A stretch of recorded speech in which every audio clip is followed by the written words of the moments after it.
Olá, alunos! Vamos para a nossa última aula do livro dos princípios básicos de análise do comportamento, que é a análise funcional. E agora a gente vai entender todos aqueles conceitos que a gente aprendeu de estímulo, reforçador, estímulo neutro, estímulos condicionados, os níveis de aplicação de causalidade de comportamento, tudo agora vai ser explicado e como a gente usa isso na prática, usa isso na clínica, como que funciona. Então, esse é o momento de a gente entender as peças do quebra-cabeça se montando. Então, a análise funcional, ela é uma ferramenta primordial para a gente entender por que que comportamento acontece, como acontece. De que forma acontece, como acontece, o que mantém comportamento, por que certos comportamentos não acontecem, por que que uma pessoa é tão apegada a comportamentos, por exemplo, que a adoecem, em vez de serem comportamentos mais saudáveis. O que que faz essa propensão, que faz cada um ser como é. É o momento da análise do comportamento, entender, explicar para vocês o ponto de vista dela. E aí a gente vai começar a falar sobre contingências, mas vamos a uma breve revisão. Então a gente precisa lembrar dos três níveis de causalidade do comportamento. O que que causa comportamento do ponto de vista analítico comportamental? Nível filogenético, ontogenético, cultural. Filogenético. Tudo que está relacionado à nossa filogênese, à nossa genética, comportamentos específicos da nossa espécie, está relacionado ao nível filogenético. Então, nossas características fisiológicas e comportamentais que são determinados pela filogênese. Por exemplo, quando a luz bate nos nossos olhos, a pupila se contrai para não machucar o interior dos nossos olhos. Isso aí não precisou ser ensinado, isso aí já vem de outras gerações, isso aí já é específico da espécie. O ontogenético, ele vai estar falando basicamente do desenvolvimento, das nossas primeiras interações com o mundo até as nossas últimas interações com o mundo. Então, o momento em que a gente passa a existir no mundo, seja na barriga da nossa mãe, a partir do momento em que a gente finita a nossa vida, termina a nossa vida.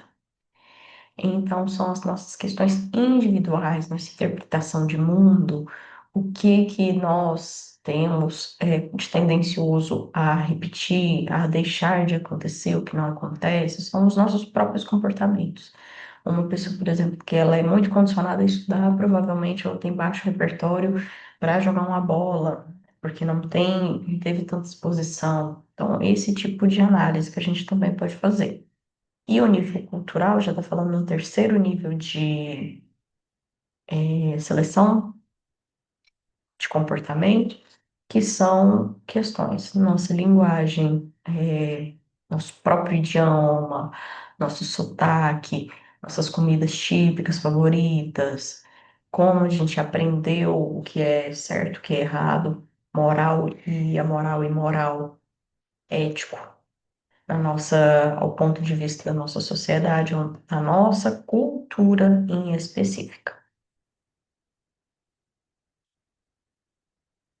Hum.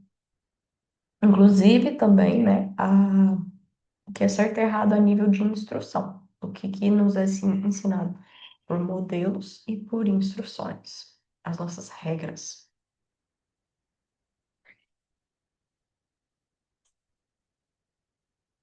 E aí, a gente precisa lembrar, fazendo uma breve revisão, entre função e topografia. Função é o que o comportamento, qual é o objetivo dele, o que tem por trás, o que ele quer conseguir com aquilo. Qual é a função? Por que que aquele comportamento acontece? O que que ele me mostra? O que que ele tem de intenção ali por trás? E a topografia já está falando da forma do comportamento. Vamos supor, o abrir uma porta.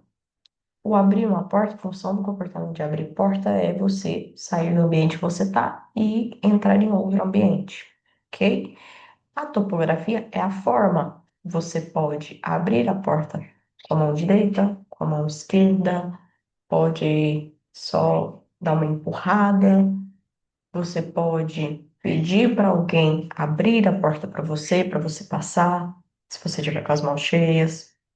Então, tem N formas de você ter uma topografia e uma mesma função. Por exemplo, também, geralmente eu passo vídeos para as turmas de cachorrinhos descendo escada. Tem cachorrinho, a função descer escada, né? Você sair de um nível para outro.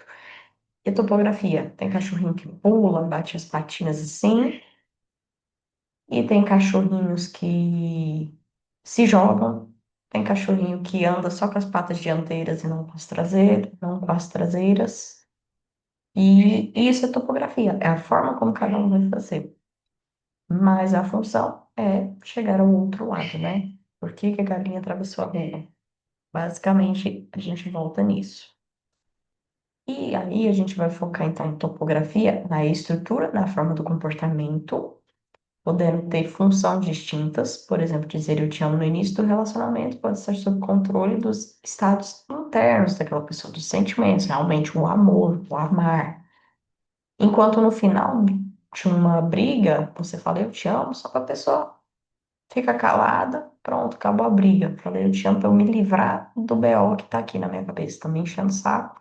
Pronto, só para ver a pessoa calada. Isso, a topografia é eu te amo. A função, o que está por trás, aí vai depender. Topografia, geralmente, a gente tem um acesso mais facilitado. A função, aí a gente já precisa perguntar e entender para o nosso cliente, para a pessoa que está sendo analisada, o comportamento que está sendo analisado, para quem está emitindo. Então, a análise funcional, ela vai buscar a função do comportamento, as variáveis determinantes, o que está no ambiente, que está influenciando, que está controlando aquele comportamento, e os comportamentos deles podem ter topografias distintas, como eu falei, abrir com a mão direita, abrir com a mão esquerda, mas a função semelhante, de chegar ao outro lado quando se abre uma porta. E quando a gente pede, por exemplo, para terminar um relacionamento ou pedir mais atenção, a função pode, a topografia está diferente, mas a função é a mesma.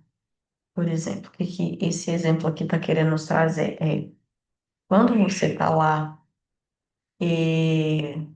querendo terminar um relacionamento, mas às vezes você não quer terminar o relacionamento, você tá tipo assim, só queria que você me notasse mais, queria que você conversasse mais comigo, você tá pedindo por atenção. Só que aí a pessoa não tá entendendo que você quer atenção, aí você fala, não, terminar, não tá dando certo, mas a sua função não é nunca mais ver a pessoa não ter uma vida com aquela pessoa, é só que ela mude o comportamento para ela te dar mais atenção. A forma, você tá pedindo de uma forma disfarçada para aquela pessoa te dar mais atenção, usando de uma frase que pode chamar muita atenção, né? Quero terminar contigo. Já é um, como assim? Todo relacionamento que se importa, tipo, como assim? Você quer terminar comigo? O que que tá acontecendo? Né?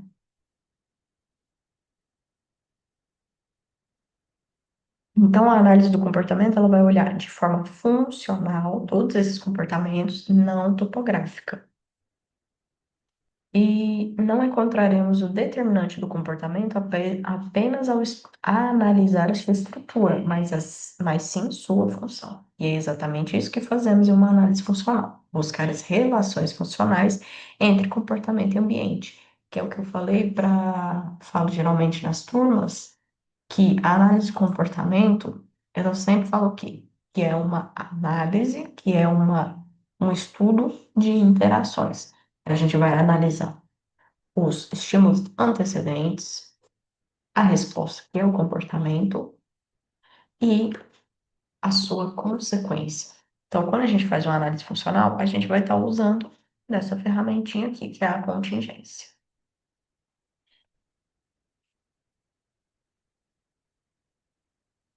E agora, outra breve revisão, a gente precisa falar. Opa,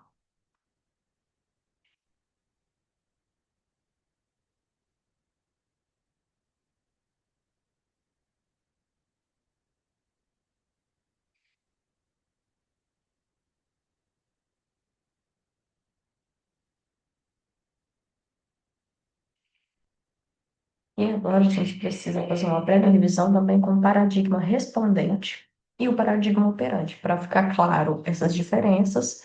Quando a gente fala de respondente, tem a ver com nossos comportamentos inatos, os nossos comportamentos que a gente já nasceu com eles, os respondentes.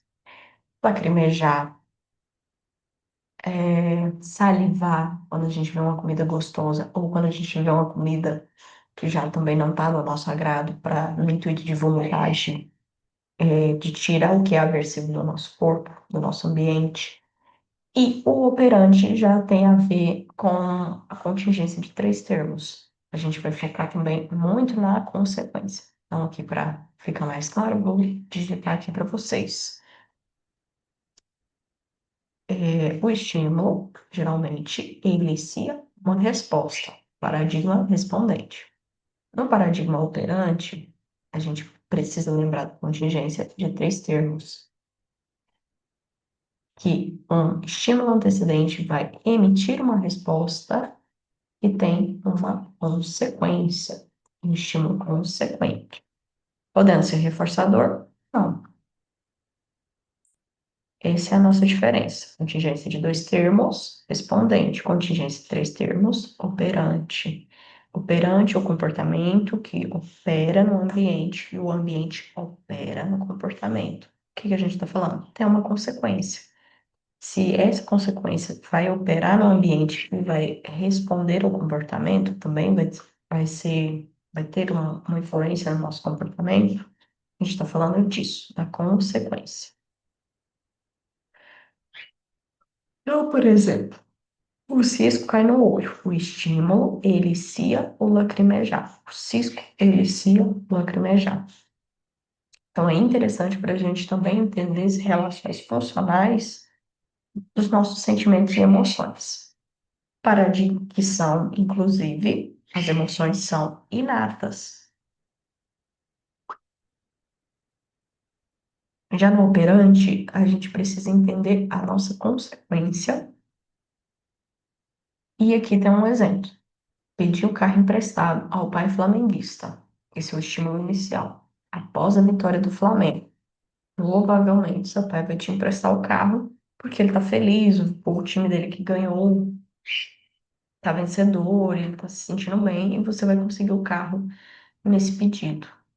Então, a gente também tem que analisar quando é propício, quando é interessante para a gente fazer certos pedidos, se comportar em certo ambiente que vai ser mais reforçador ou menos punitivo. Então, a função do estímulo antecedente no comportamento operante advém da relação com a consequência. Lembra que eu falei que uma interação entre esses três termos que eu escrevi aqui é uma interação. Então, um interliga ao outro.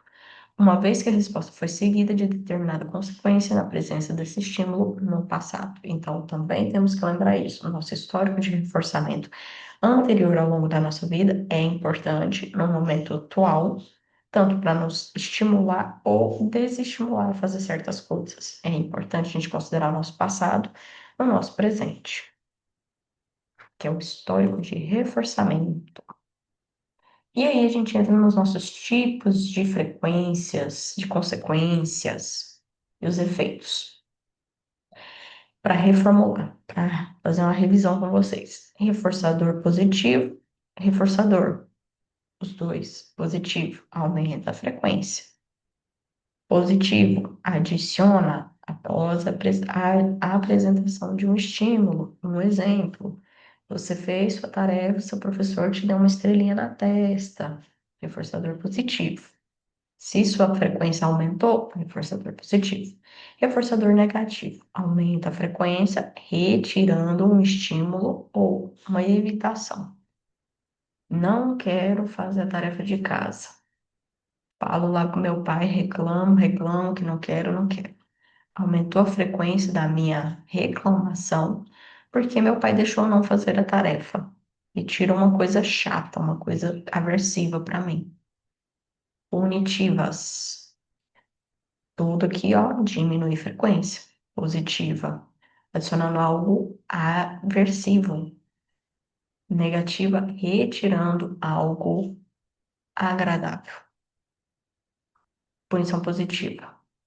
Você fez uma tarefa de casa de qualquer jeito, mal feita. Seu pai pega seu caderno e te bate com ele. Reforçador positivo. Ou punitivo positivo. Punitivo negativo, você vai retirar um privilégio, você vai retirar uma coisa que era de seu acesso, é agradável, mas foi retirado. Você vai ser privado daquilo. Então, por exemplo, uma punição negativa seria: não fez a tarefa, não tem notebook, não tem videogame, não tem internet, retira. E a extinção também, intenção de diminuir frequência, mas a gente só suspende o reforço. Tô te dando atenção aqui. Você tá falando tudo coerente, mas aí você mentiu para mim. Desviei o olhar, prestei atenção em outra coisa. Suspendi a atenção. Para diminuir a frequência, tô mentir. E a recuperação é quando você volta, quando a gente está falando aqui de diminuir a frequência, né? Aí a gente volta para um ambiente em que é propício para aumentar aquela frequência toda de novo. Sua mãe falou, não joga bola dentro de casa. Sua mãe virou as costas, o ambiente de novo está propício para você jogar bola e recuperar todo aquele comportamento de jogar bola. Então, se você jogava bola uma hora, porque você sabe que sua mãe fica lá no mercado uma hora, recupera toda aquela frequência de comportamento de novo, após a suspensão de uma punição. A punição pode ser sua própria mãe, pode ser o estímulo punitivo, que é a presença dela, se você jogar bola, você vai tomar um esculhão.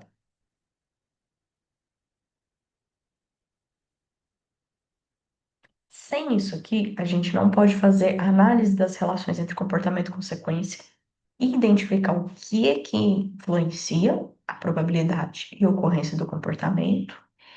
E é interessante para o psicólogo entender todo esse contexto, identificá-lo, até para a gente poder fazer intervenções e modificar o ambiente para comportamentos mais propícios e funcionais. Então, vamos aos passos da identificação de uma função de um comportamento, de um estímulo consequente. A gente tem que ver o efeito na frequência, se aumentou, se diminuiu. Se aumentou, bom, a gente está falando de reforçamento. Se diminuiu, a gente pode estar falando de punição ou extinção. E no caso do reforçamento negativo, a gente tem que verificar se o estímulo estava presente, né, considerando comportamento ou fuga, considerando comportamento de fuga ou de esquiva, na verdade. Quando presente fuga, tenho medo de cachorro. Se o cachorro está presente, eu estou fugindo. Se eu quero ir na casa do meu primo e não tem, e eu já me antecipo e pergunto, lá vai ter cachorro? Não gosto de cachorro? Aí o estímulo não está presente aqui no momento. Então ele está ausente no momento, mas vai estar presente lá na frente, lá no futuro. Eu já me antecipo e nem vou participar. Isso é uma esquiva. Eu evito futuramente de ter essa interação no meu ambiente.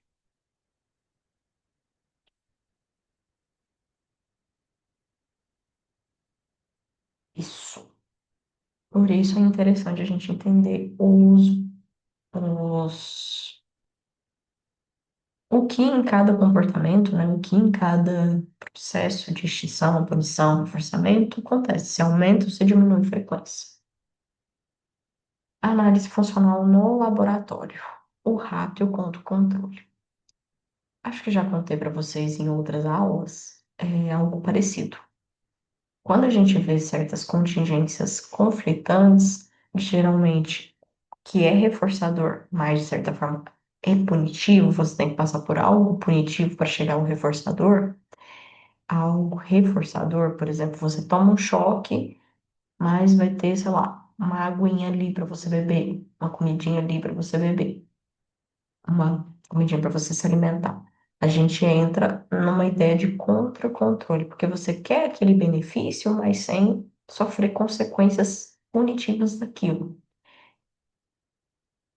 Existe um experimento em que os ratinhos, eles se deitavam na grade, quer dizer, andava na grade e para chegar para comer, pressionar a barra, alguma coisa assim, pressionar a barra e sair o alimento, tomava um choque.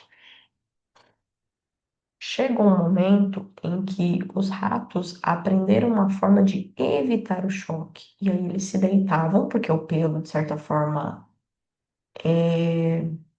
não conduz eletricidade. Então isolava o corpinho deles. Eles se viraram de costas e pressionavam com o pezinho, com a patinha traseira, ou com o rabo. Pressionava a barra, tomava o choque, mas não sentia o choque e continuava se alimentando ou bebendo água. Então, quantas vezes a gente já não fez coisas assim de contra-controle? Tem uma polícia, um policial ou alguma coisa ali pronto para te multar. Aí você esconde o celular, põe o cinto, se você estava sem cinto. Antes de estar na presença do agente punitivo, você, punidor, você já se antecipou para evitar uma punição. Freia um pouco mais disfarçada ali para você não tomar uma multa de velocidade, ver se está tudo bem. Se você, por exemplo, está com IPVA, alguma multa sem carteira, você vai observar todo o ambiente que você vai passar para ver se tem alguma blitz. Isso tudo são comportamentos de contra-controle para a gente evitar a punição.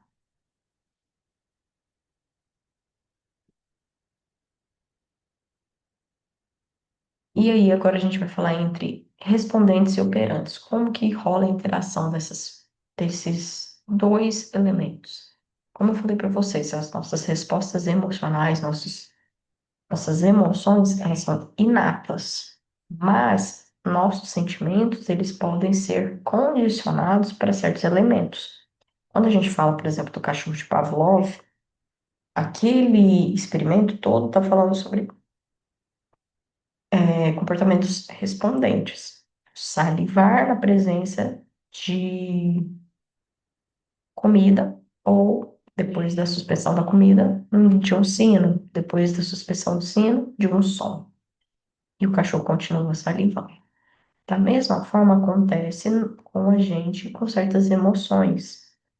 O bebê Albert, por exemplo, tinha estímulos neutros ali, o rato, estímulos de cor branca, estímulos felpudos, tudo tranquilo, até certo momento em que esses estímulos eram apresentados junto de um barulho que o assustava.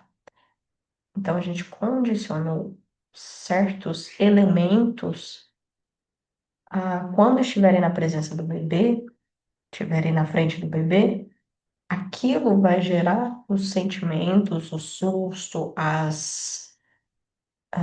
como fala? As respostas emocionais, as respostas fisiológicas de medo, mesmo sem o barulho alto.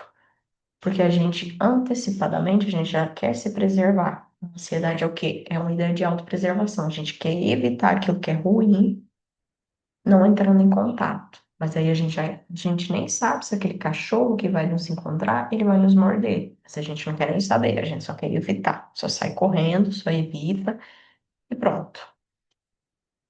Se o cachorro vai pela direita, eu vou pela esquerda para a gente nem se topar. Então, por exemplo, medo de dirigir um carro. Pode ser que em algum momento da sua vida você se machucou num acidente de carro, ou você viu um acidente de carro muito feio, e aí você, pelo seu medo, foi condicionado a evitar carros, dirigir, prefere voar, estar no avião do que viajar de carro. Tem N possibilidades. Geralmente, nossos sentimentos, tanto medo como felicidade, geralmente nos são ensinados ao longo da nossa vida com as nossas próprias, experiências.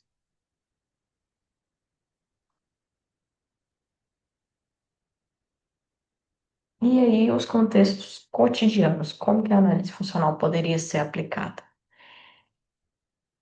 Primeiro, problemas cotidianos, eles envolvem muitas classes de respostas diferentes, de múltiplas variáveis de controle. Então, é complicado a gente analisar tudo ao mesmo tempo, o que está acontecendo, tudo ao mesmo tempo. Mas quando a gente consegue dar uma isolada, passar do complexo para o simples, é mais fácil. Então, quando a gente faz o estudo das contingências, porque vários comportamentos estão acontecendo ao mesmo tempo, são várias contingências ao mesmo tempo, a gente consegue tentar analisar uma por uma para facilitar esse entendimento dessa análise funcional.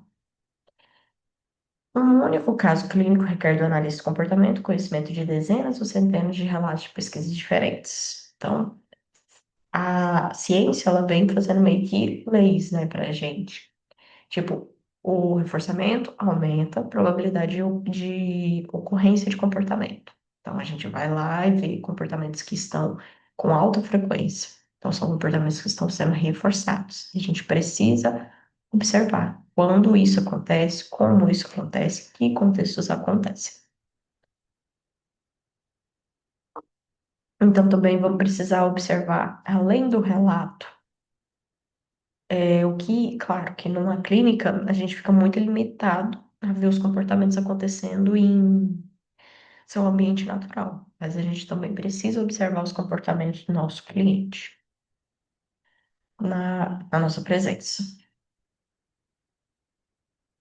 E também observar se o relato verbal ele bate, né? Se tem uma correspondência do que ele está me falando com o que ele está relatando lá fora.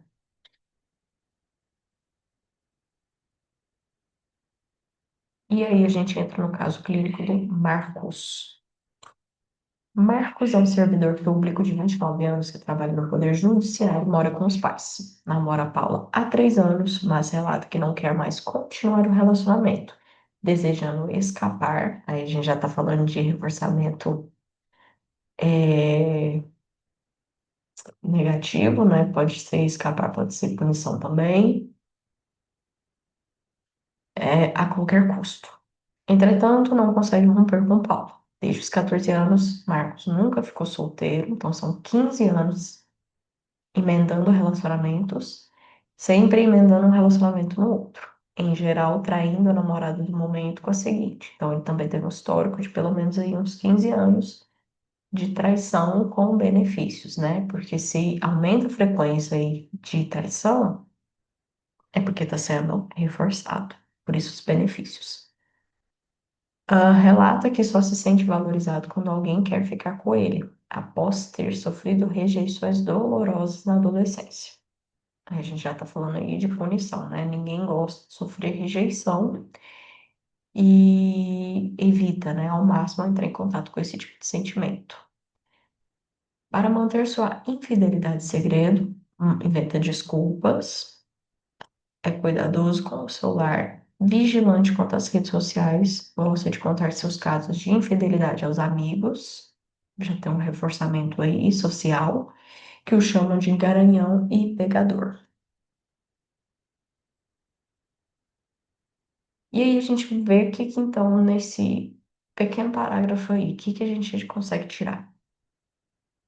Ele tem interesse de continuar com o Paulo, né? Ele se vê uma sinuca de bico, ele quer sair do relacionamento, mas ao mesmo tempo ele não quer terminar, né? Ele não sabe terminar esse relacionamento. Então, comportamento com alta frequência, o namoro com Paula, apesar de Marcos relatar que gostaria de deixar de emitir, né? Romper o relacionamento.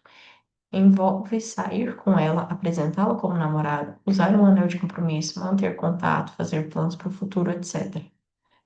Lembrando que, para muitas pessoas, manter contato, fazer planos futuros, usar um anel de compromisso, pode ser reforçador, como pode ser punitivo também. No caso dele, aparentemente é reforçador, porque ele mantém esses comportamentos, né?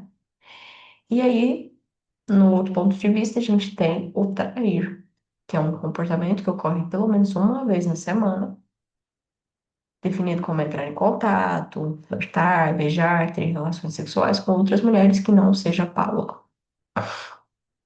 E aí, outra questão também que a gente entra agora é a hipervigilância para evitar a descoberta de traição, que é o reforçamento negativo, para evitar ali a encheção de saco, e ele é super vigilante para jogar isso pelo tapete, por debaixo do tapete. O comportamento diário, que inclui apagar mensagens, chamadas do celular, gerenciar todo o cuidado das suas redes sociais, frequentar locais discretos ao sair, para não topar ninguém que possa conhecê-lo ou conhecer Paula. E os outros comportamentos que ele ganha com isso, né? Que são reforçadores com isso, reforçadores positivos. Trabalhos para os amigos. No caso da imposição da Paula, não é reforçador positivo, né? Também tem um aspecto, futuramente vocês vão ver, que ele meio que compara a relação da Paula com a relação que ele tem com a mãe, justifica suas traições, chora com frequência quando, de certa forma, ele tá ali encurralado, se autodeprecia. E, em certo momento da própria terapia, ele também meio que tenta assediar a psicóloga, como ele faz com as mulheres, que ele já está habituado, né, de certa forma, tirar proveito. E os lapsos verbais envolvendo mãe e namorada. Que é o que eu falei, que tem uma certa comparação, uma certa generalização. Próximo slide. A análise funcional quanto a continuar o namoro. Que seria punitivo aí para Marcos? Namorando, Marcos tem menos disponibilidade para conhecer novas mulheres, menos tempo com os amigos, está sujeito a cobranças, brigas e reclamações de Paula, especialmente sobre o noivado e casamento. Os reforçadores negativos. Continuar namorando. Evita cobranças de quebra de coerência, por exemplo, as promessas não cumpridas, que ele, vamos supor assim, prometeu para Paula que ia viver uma vida, a vida inteira com ela. Promessa que seria quebrada. E o sofrimento de Paulo em decorrência do término. Também evita rejeições que poderia sofrer ao flertar estando solteiro, já que ele super se dói por ter sido rejeitado, né? Então, estar com uma mulher, ele não está sendo rejeitado. Para ele, isso é reforçador. Reforçador positivo. Um namoro proporciona companhia, carinho, sexo e outros reforçadores, que isso é natural do ser humano, né? Querer estar na companhia de alguém é super reforçador positivo pra gente. Marcos nunca ficou sozinho desde seu primeiro namoro, que, igual eu falei, 15 anos, sugerindo que esses reforçadores são importantes. Então, realmente tem alta magnitude, porque ele não gosta de enfrentar, né? Ele evita enfrentar esse estar sozinho há 15 anos. Alternativa 1, em coisas aí que a psicóloga apontou para ele para serem discutidas, né? Se ele continua namorando, na nossa análise do comportamento aí, o atraso, ele é longo, ele demora, né? Você proporcionar tempo ali para um namoro, é, usa muito do seu tempo. Magnitude, sofrimento e cobranças de maior intensidade por parte de Paula e mais tempo com uma relação insatisfatória. Aí, no caso, ele está pesando que, de certa forma, não é reforçador para ele, porque ele não quer sofrer cobranças se ele está namorando tanto tempo, né, de vamos casar. Ele quer evitar esse tipo de cobrança. Mas ele não quer ficar sozinho porque ele vai se sentir rejeitado e ele não quer topar essa emoção, esse sentimento. Terminar o namoro. O atraso é curto, mas a magnitude temos sofrimento, as cobranças de Paula, perda de companhia, do carinho, do sexo advindo da relação. E a gente vê de novo, que eu falei para vocês, do histórico de reforçamento. Então, Marcos adiou o término de outros relacionamentos anteriores apenas quando se apaixonava por uma outra pessoa. Aí ele largava a atual para ficar com a próxima. Então, ele só emendava relacionamentos. Os reforçadores da nova relação superam a magnitude dos estímulos aversivos que mantinham o namoro atual. O que isso está querendo dizer? Sabe quando a gente faz uma tabelinha de prós e contras? Então, é como se o pró de ficar com uma pessoa nova, efeito de novidade, porque novidade é interessante para nós, seres humanos, ele é muito mais reforçador do que você ficar ouvindo encheção de saco ou manter um relacionamento que você está há muito tempo. Isso aí vai pesar na balancinha do Marcos se ele continua ou se ele não continua, se ele termina esse relacionamento.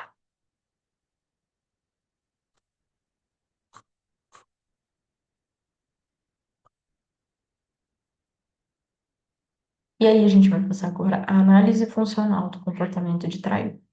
O interessante, quem tiver o acesso ao livro ou ao PDF do Princípios Básicos, é observar, se não me engano, é o capítulo 9.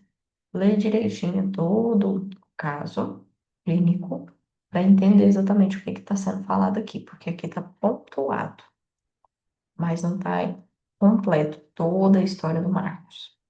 Então, por exemplo, agora a gente vai falar sobre reforçamentos, reforçadores incompatíveis. As respostas de infidelidade produzem parte dos reforçadores que estariam disponíveis se Marcos estivesse solteiro, a companhia de outras mulheres. E trair é uma forma de acesso das duas alternativas teoricamente compatíveis. O que é incompatível? Nossa sociedade julga que quando você está em um relacionamento, você não pode trair. Só que, ao mesmo tempo, o homem é reforçado a trair porque ele é considerado garanhão, pegador, machão, um homem de verdade.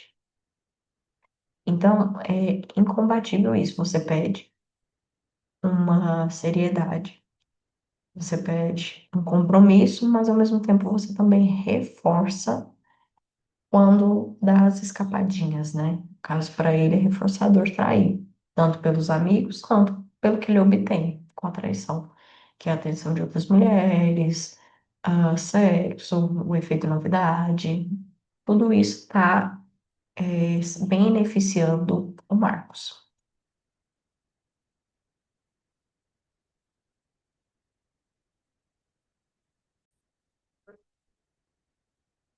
E também, por outro lado, a gente tem que ver que tudo que tem um ganho também tem uma abnegação, né? Você impõe uma recusa, como fala, tudo que tem algo, um pró tem um contra, né? E nesse caso é a hipervigilância dele. Ele precisa sempre estar observando o celular, redes sociais, para não ter sinais de possibilidade de que ele está traindo a atual. Então, ele tem benefícios, mas ao mesmo tempo também a ansiedade, a hipervigilância vem como ônus. Além dos bônus, tem os ônus. E aí a gente vai fazer a análise funcional de toda essa situação da traição. Reforçamento negativo. É o evitar as punições de Paula, né? A barulheira, modo de falar, né? Barulheira, com a encheção de saco. Ou a falação, o incômodo, as cobranças. Isso tudo entra como reforçamento negativo. Observação e as descrições verbais dele. O efeito da observação da punição dos outros e da ameaça de Paula. Por exemplo, essa perda aí do relacionamento, ele poderia ficar mal visto, mal quisto para outras pessoas, pode até para a própria mãe dele também, né, de não gostar do término do relacionamento dessa forma. E as respostas de contra-controle entram na evitação dessa punição, o apagar as mensagens pela traição, o gerenciamento das redes sociais, procurar por lugares discretos, observar se nas outras mesas tem pessoas que conhecem ele, etc, etc. Então, ele evita punições da Paula, da própria atual, da própria família, dos amigos da Paula e também dos casais, do próprio casal, né, do próprio relacionamento em si. E essas prevenções para descobrir traição são negativamente reforçadas, ou seja, o aumento de frequência é alto, mas é no intuito de retirar algo aversivo, que seria a esculhambação, perda do relacionamento, para evitar essas punições. O efeito colateral da tentativa de controle por meio de descrição de contingência aversiva, a emissão de respostas de contra-controle. é a forma como ele evita as possibilidades de ser punido.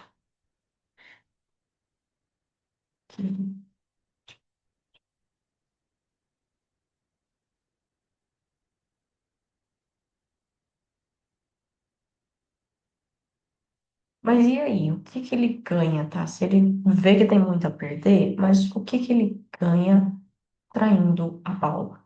Os reforçadores primários, né, que são coisas que ninguém precisa nos ensinar que companhia nos faz bem, como eu já expliquei em outros contextos, que grupo é importante na sobrevivência do ser humano. A gente aprendeu a se tornar sozinho, mas sempre foi interessante a gente conviver em grupo para ter acesso a recursos, a proteção, a segurança. As conversas podem também ser reforçadoras, uma troca de ideia, dependendo de com quem você conversa, né? Você se sente bem. É importante a nossa socialização.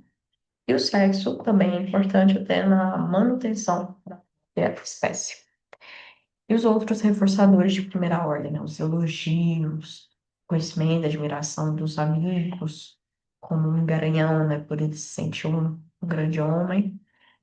E os condicionamentos de ordem superior já tem a ver também com a questão social, cultural.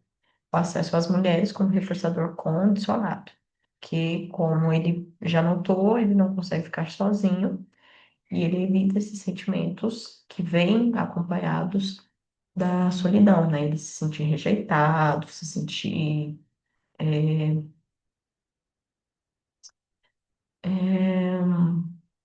tipo inapropriado, né? Quando a pessoa se sente sozinha, ela não se sente bem, se sente deslocada. Essa é a palavra. O acesso às mulheres, a mulheres, aqui adquire função reforçadora condicionada por preceder o reconhecimento dos amigos. Então, para ele, ainda é mais importante os amigos em si, o ser elogiado, do que necessariamente o reconhecimento, o acesso às mulheres, né? O acesso às mulheres ele vem em segundo plano. Primeiro, ele quer realmente ser o garanhão dos amigos dele. Situações de flerte também adquirem função eliciador de respostas emocionais de alegria, prazer e satisfação, reforçando os comportamentos que as produzem, como ir às festas e bares, nessa ideia de conquistar. E o comportamento, a gente também tem que lembrar que ele é multideterminado, multicontrolado. Não é uma variável que influencia o comportamento, na verdade, são várias. E aí, a gente também tem que entender no aspecto da terapia em si, como fala, contexto clínico, as possíveis intervenções que o psicólogo vai fazer. No caso aqui, a gente está falando de um caso que uma psicóloga observou que toda vez que empurrava o Marcos, ele começa a chorar e se autodepreciar. Ele se sentir inadequado, que ele não consegue ficar sozinho, que ele se sente feio, rejeitado, não, essas coisas. E aí, o choro de Marcos durante a terapia é uma resposta multicontrolada, então pode ser pelas coisas que ele está falando mesmo, os sentimentos que estão sendo iniciados pelo próprio relato, tendo sua probabilidade determinada por aspectos operantes e respondentes, que é o que eu falei do bebê Albert e do cachorro de Pavlov, né, que também entram nesse aspecto. Os questionamentos sobre infidelidade, eles são respostas emocionais, mas a consequência reforçadora negativa da mudança do assunto também determinam a ocorrência da resposta. Isso aí está querendo dizer o quê? Que apesar de ter os ônus, as coisas, vamos dizer, ruins, os malefícios que a traição traz para ele, os benefícios que estão sendo trazidos, se a gente pôr numa balança, para ele é muito mais reforçador do que a própria hipervigilância, do que o trair a Paula, do que enganar a Paula, para ele é muito mais reforçador o ponto de vista dos amigos dele e o que ele ganha traindo a esposa, a noiva, se não me engano, namorada. Se a psicóloga continuar a mudar de assunto quando o Marco chorar, e ainda tem esse aspecto de toda vez que ele chorava, a psicóloga evitava o assunto, Isso é reforçador negativo. Ele continuaria chorando toda vez que ela entrasse nesse assunto delicado. Então, o ideal aqui seria o enfrentamento da psicóloga mesmo. Deixa chorar, mas não pode fugir do assunto, para a gente entender a função disso. Então, a fuga se manteria dessa forma. Uma alternativa seria usar reforçamento diferencial, insistir no assunto mesmo com o choro, para extinguir a função reforçadora do choro e mudar apenas o pedido diretamente. Quando ele fala, não quero falar sobre esse assunto, não é pelo choro, é só, não quero falar sobre esse assunto. E aí a gente entra de outras maneiras para ele ir falando, fazendo um reforçamento diferencial. Porque com o choro, provavelmente, em outros contextos ele chora, seja com a namorada, seja com a mãe, para fugir de assuntos que para ele é o sinuca de bico, né? Que ele foi encurralado.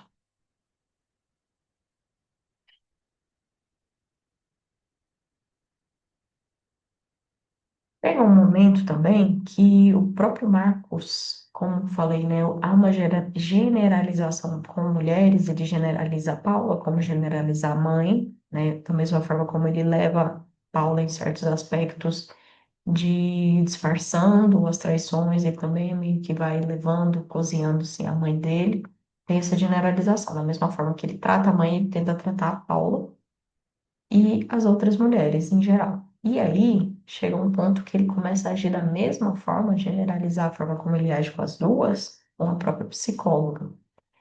E aí a gente vê que para ele evitar o que ele julga como punição, né, que é a psicóloga tentar entender o ponto de vista dele, de certa forma mostrar os malefícios para ele, e isso pode ser uma punição, ele se esquiva, ele evita, e nisso ele começa a dar em cima da própria psicóloga. Então, essa generalização mostra que Marcos se comporta em relação à profissional de maneira similar com a qual se comporta diante de outras pessoas, especialmente as mulheres. Tenta iniciar um flerte com a psicóloga do mesmo modo como faz com outras mulheres jovens e atraentes. Não me engano, ele começa a elogiar ela e acho que até leva presentes para a terapia. Justificar as traições é uma resposta verbal que pode resultar na eliminação ou diminuição da magnitude da consequência punitiva, né? Inventar desculpas para evitar a punição, ser punido, de ser esculhambado, de perder, por exemplo, a namorada. Ele evita isso, ele trabalha muito na evitação. Então, também mantida por reforçamento negativo, retirada das críticas que a psicóloga poderia fazer. Às vezes a psicóloga, né, como vocês, quem já fez terapia ou quem ainda não sabe, a gente não pode ter senso de valor, de falar isso é certo, isso é errado. Se ele trai, não tem certo, não tem errado. A gente tem que entender o porquê ele trai, o que que mantém e o que evita, o que não é reforçador para ele, por exemplo, se manter um homem fiel, um marido fiel, um namorado fiel. Então não tem certo e errado. Então a gente não pode, por exemplo, julgar e punir. Mas mesmo com isso, às vezes ele não tem esse conhecimento, ele já evita que ela saia justa, que a psicóloga pode fazer alguma pergunta mais invasiva e já começa a se justificar, se esquivar. E como eu falei, chega a um ponto que ele, para se esquivar, ele começa a tentar comprar a psicóloga com elogios, com presentes, para evitar esse tipo de situação. E nisso, ele já generaliza o que ele faz com as outras mulheres.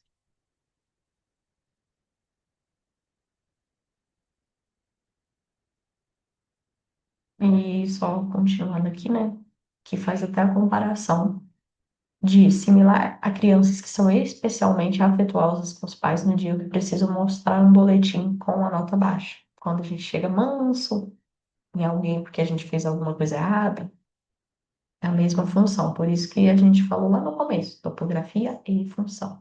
Topografia pode parecer uma coisa, mas a função às vezes é outra. Os lapsos verbais, a gente vai observar, a partir do comportamento verbal do paciente, as generalizações, Por exemplo, ele troca mãe por amor, né? Amor no sentido de chamar a Paula de amor, não no sentimento amor, mas chamar a Paula de amor. Então, revelou que sua mãe e Paula são estímulos que apresentam similaridades, tornando a emissão do vocativo relativo a uma delas provável na presença da outra. Esses lapsos são mantidos por reforçamento intermitente, que é especialmente eficaz para manter o comportamento. A gente não está falando aqui daquela questão de complexo de Édipo, mas nesse caso em específico, tem essa comparação com a namorada atual com a relação da mãe. Mas a própria mãe, se não me engano, o Marcos reafirma que o pai dele atraía ou atrai ainda,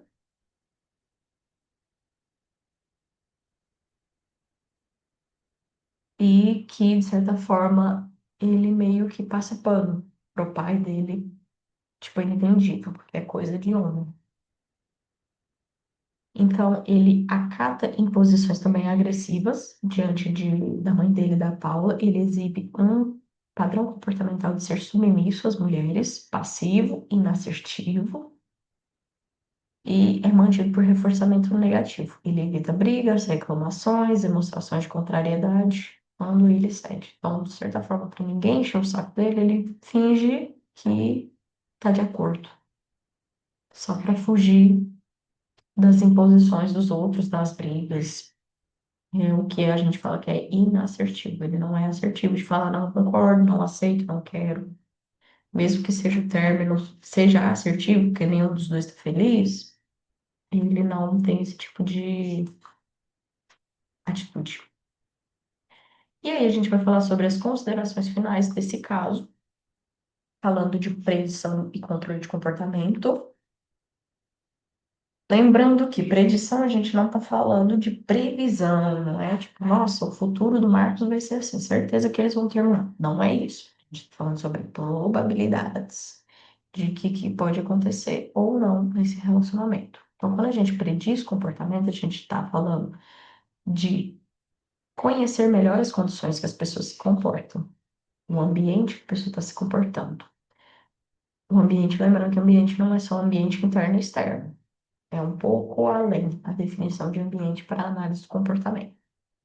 Quando ficamos receosos em dizer algo a alguém por temer sua reação, estamos fazendo a predição de comportamento.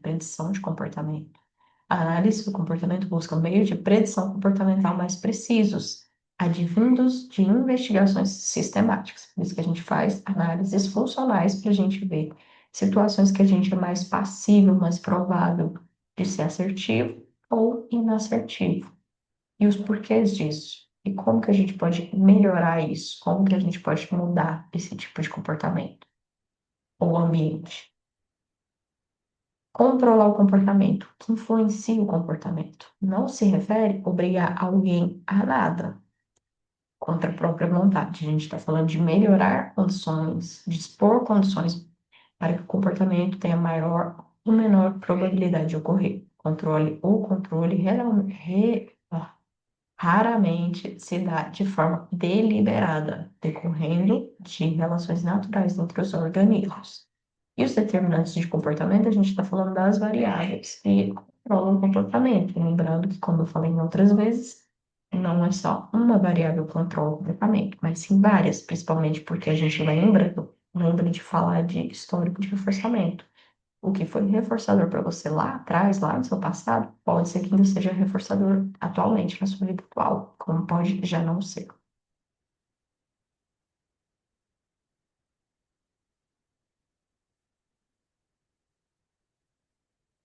E quando a gente vai fazer esse tipo de análise, a gente vai considerar também os sentimentos, emoções, os termos psicológicos descrevem comportamentos em diferentes níveis de análise.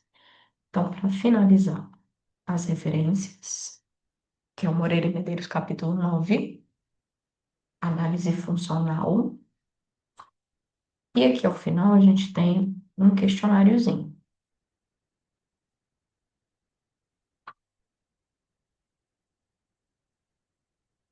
Esses são os meus contatos.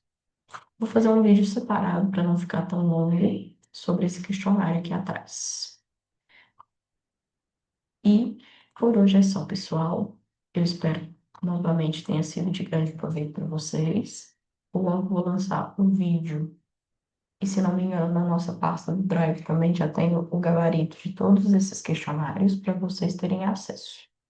Então, muito obrigada aí pela atenção. Um beijo e até a próxima. Bye, bye.